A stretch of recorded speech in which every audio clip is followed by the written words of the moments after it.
Good evening, everyone. My name is Vaishnavi Gyana. I'm Utsa Yadav. Our topic for today's podcast is histidine metabolism. So, before starting with histidine metabolism, we need to have a brief intro about basic amino acids. All of them are polar. Examples of basic amino acids are arginine, histidine, and lysine, out of which arginine and histidine are glucogenic, but lysine is purely ketogenic. All are essential amino acids. Basic amino acids play a key role in neuropeptide processing, drug delivery, hormone synthesis, and enzymatic roles. Let's take a brief intro about histidine. Histidine is a unique amino acid. It's the only polar aromatic amino acid in our body, and it's considered semi-essential, meaning we mostly get it from our diet, but our body may make a bit under certain conditions like growth and healing processes.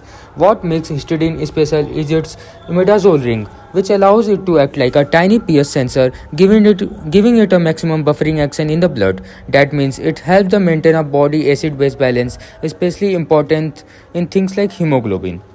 Sources of histidine in the body includes dietary protein, free histidine, carnosine, and even from the breakdown of own body proteins. Once inside, histidine can go on to form histamine, which play a big role in allergies and inflammation.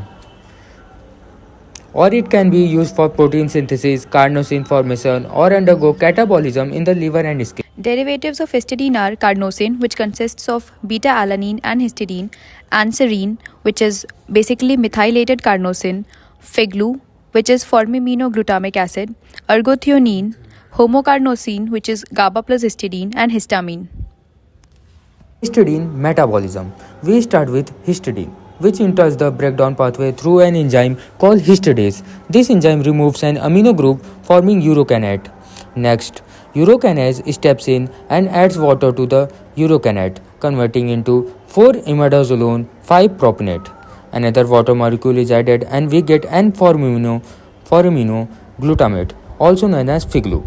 Figlu can't move forward without THFA, that's tetrahydrofolic acid, the active form of folic acid, with the help of enzyme called glutamate formiminotransferase. The formimino group is transferred to the THFA and glutamate is formed. The glutamate then converts to the alpha-ketoglutarate, which joins the glucogenic pathway, helping the body make energy and when needed.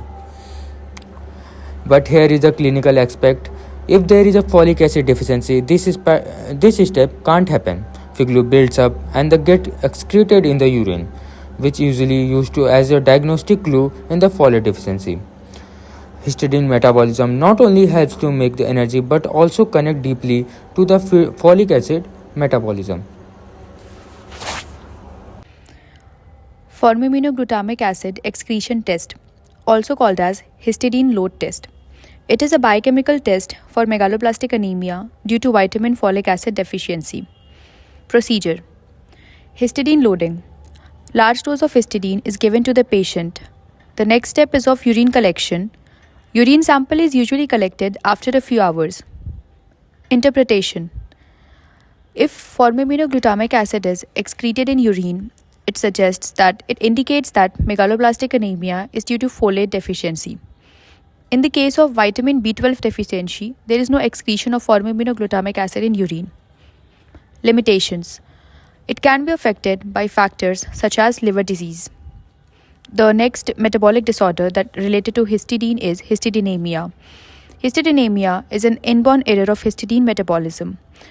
It occurs due to the deficiency of the enzyme histidase. A histidine derivative called as imidazole pyruvate is excreted in urine. The individuals affected with histidinemia suffer from defective speech development and mental retardation. The dietary modifications for the patients is low histidine diet is advised.